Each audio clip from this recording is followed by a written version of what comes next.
अलवर में बागेश्वर धाम धीरेन्द्र शास्त्री महाराज की यहाँ कथा चल रही है। वहाँ पर सांसद मनोज तिवारी दिल्ली से अलवर पहुँचे हैं। हम उनसे बात करेंगे।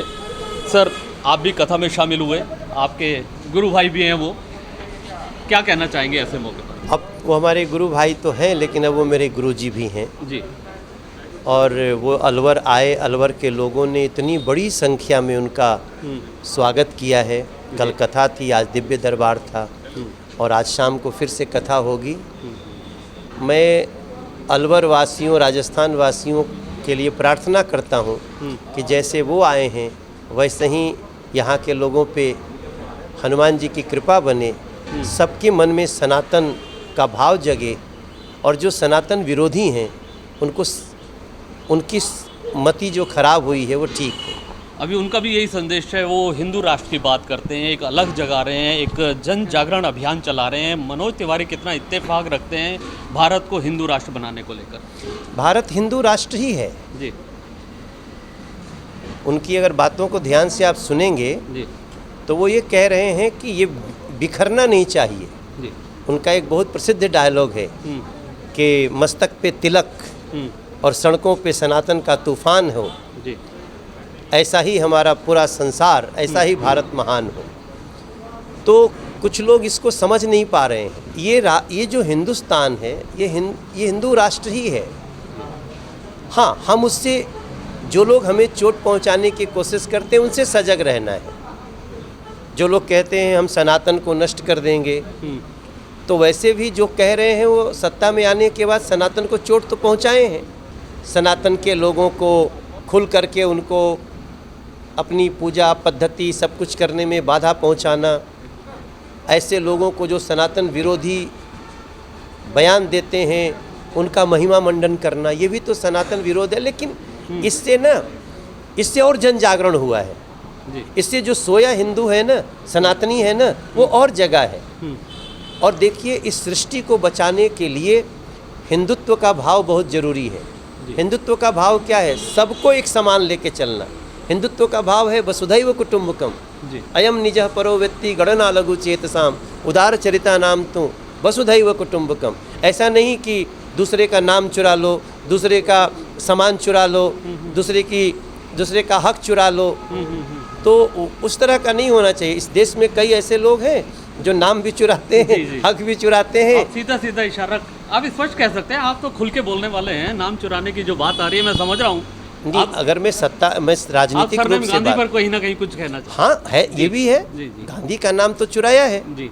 भाई, राहुल गांधी जी राजीव गांधी जी के बेटे हैं जी। वो इंदिरा जी गांधी जी के बेटे थे। इंदिरा जी तो नेहरू जी की बेटी थी, तो ये गांधी जी कहाँ से आ गए? और इंदिरा जी के पति तो फिरोज खान जी थे। तो फिरोज खान से क्या दुश्मनी हो गया परिवार को? हमारे यहाँ तो वैसे भी भारत में पिता के रूप में ही टाइटल चलते हैं। बिल्कुल। तो इन लोगों ने पिता को भी नहीं माना, दादाजी को भी नहीं माना, नाना जी को भी नहीं माना। पता नहीं क्यों नमवा चुरा के चल रहे। गांधी जी कहाँ से आ गए? आप गांधी जी को मानो, गांधी जी का काम चुराओ। जैसे गांधी जी का काम नरेंद्र मोदी जी ले रहे हैं ना, स्वच्छता अभियान, सर्वधर्म संभाव, काम चुराया उन्होंने। ये नाम चुरा रहे हैं। तो ये इसलिए मैं बोलता हूँ कि अब लोगों में जागरण हो रहा है। ऐसा ना होता न मनोज तिवारी ऐसा कहता। इसलिए मैं बोलता हूँ कि प्रत्येक इस देश के सनातनी को, दुनिया के सनातनी, अभी बागेश्वर वाले गुरुजी लंदन गए थे, वहाँ 40,000 लोग जुट गए। अंग्रेज हिंदुत्व का शरण ले रहे हैं। क्यों? क्योंकि हम ही कहते हैं वसुधैव कुटुम्बकम, अतिथि देवो भव।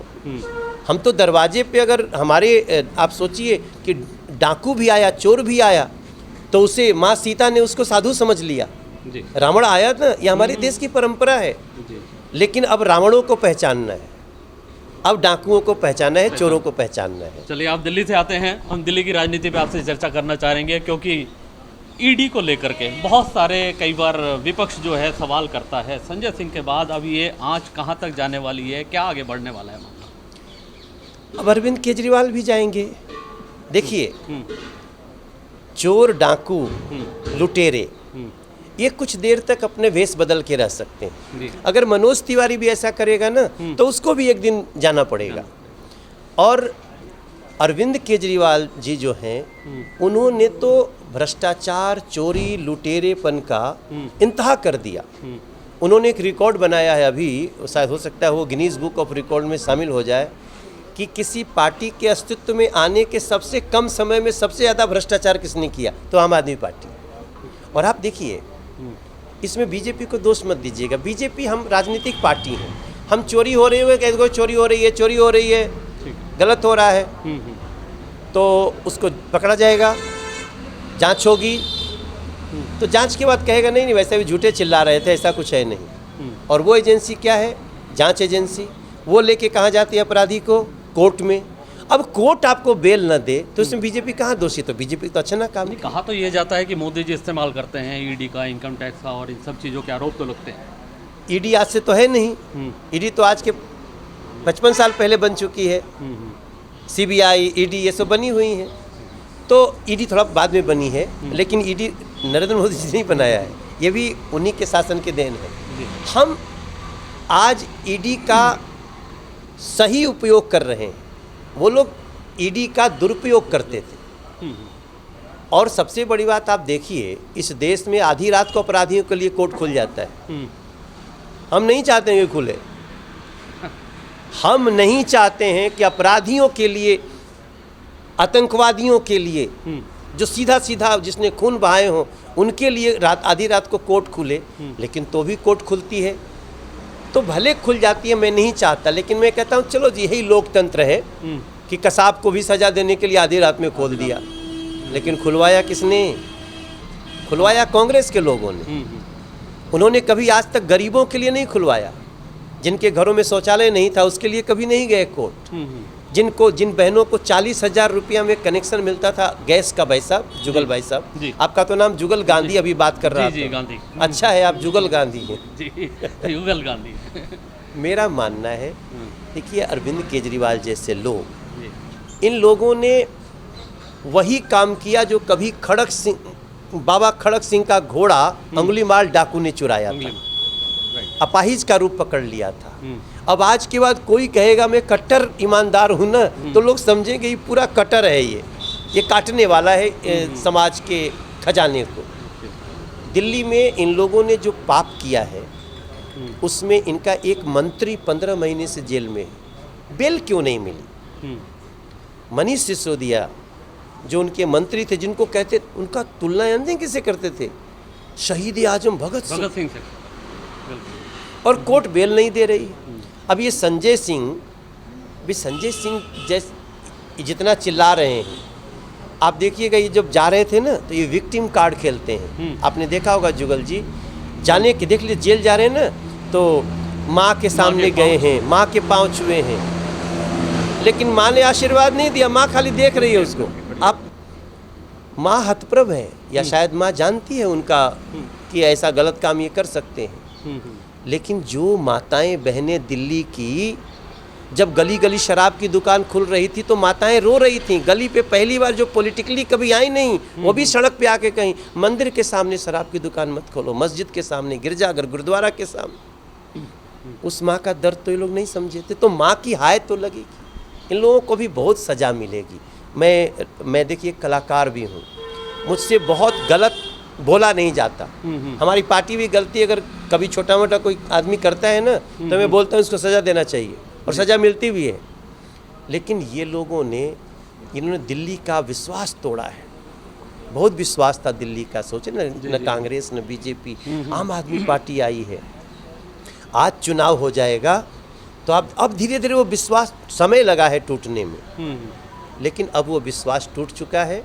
और वही लोग एक गठबंधन बना के कहते हैं कि हम सनातन को नष्ट कर देंगे। और जब गुरुजी आते हैं तो छद्म भेष पकड़ के कथा में आ जाते हैं लोग कि नहीं मैं भी सनातन का चद्दर ओढ़ा हुआ हूँ। अगर सही मायने में सनातनी हो, अगर कांग्रेस में भी कोई सनातन का समर्थन करने वाला है, तो जिसने मल्लिकार्जुन खड़गे का बेटा जो कहता है हम सनातन को नष्ट कर देंगे, तो मल्लिकार्जुन खड़गे को या तो छोड़ दो या तो पार्टी छोड़ दो। जी, बस लास्ट आखिरी सवाल, क्योंकि राजस्थान में चुनाव है, आप राजस्थान की धरती पे खड़े हैं, इस समय मौजूदा जो कांग्रेस की गहलोत की सरकार है, बहुत सारी ऐसी महत्वाकांक्षी जन कल्याणकारी जिनको वो कहते हैं योजनाएं चल रही हैं, जिसके आधार पर ये कहा जा रहा है कि सरकार उनकी रिपीट हो रही है। हालांकि राहुल गांधी आए थे, उनका ये मानना था कि टक्कर बराबर की है, एक तरफा नहीं है। आज के इस दौर में क्या कहना चाहेंगे आप?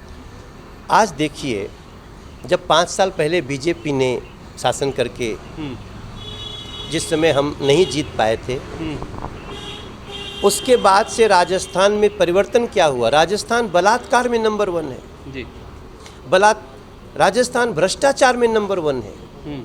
राजस्थान पेपर लीक होने में नंबर 1 है, जो मुझे याद आ रहा है, मैं पढ़ नहीं रहा हूँ। राजस्थान साइबर क्राइम में नंबर 1 है, और राजस्थान पूरे देश में कर्ज लेने में सबसे ज़्यादा नंबर 1 है। राजस्थान का हर जन्म लेने वाला बच्चा 66,000 रुपये के कर्ज में जन्म ले रहा है, जबकि पूरे देश का ये औसत बहुत कम है। और सबसे जो बड़ी बात है कि अगर आप कोई सुविधा दे सकते हैं तो वो शासन के अंतिम 3-4 महीने के लिए क्यों? सरकार तो 5 साल की होती है, आपको 5 साल में करना चाहिए था अशोक जी। लेकिन कांग्रेस ये कहती है भाजपा के पास कोई मुद्दा नहीं छोड़ा उन्होंने चुनाव लड़ने के लिए। नहीं, भाजपा का यही मुद्दा है कि हम सभी धर्मों को एक समान देखेंगे, और किसी धर्म पे कोई अगर आंख उठाता है तो हम उसकी खैर नहीं। किसी धर्म पे भ्रष्टाचार नहीं होने देंगे, साइबर क्राइम नहीं होने देंगे। अपराधी अपराध कर सकता है, लेकिन उस करने के बाद ऐसी सजा देंगे कि उसकी 7 पुश्तें याद रखें। मुख्यमंत्री का चेहरा घोषित नहीं होगा? हो जाएगा। यहाँ हम ये सब समय पे हो जाता है। अंदरूनी खींचतान पार्टी में, देखिए, इसको खींचतान नहीं कहते हैं, इसको चिंतन कहते हैं, इसको स्ट्रेटजी कहते हैं।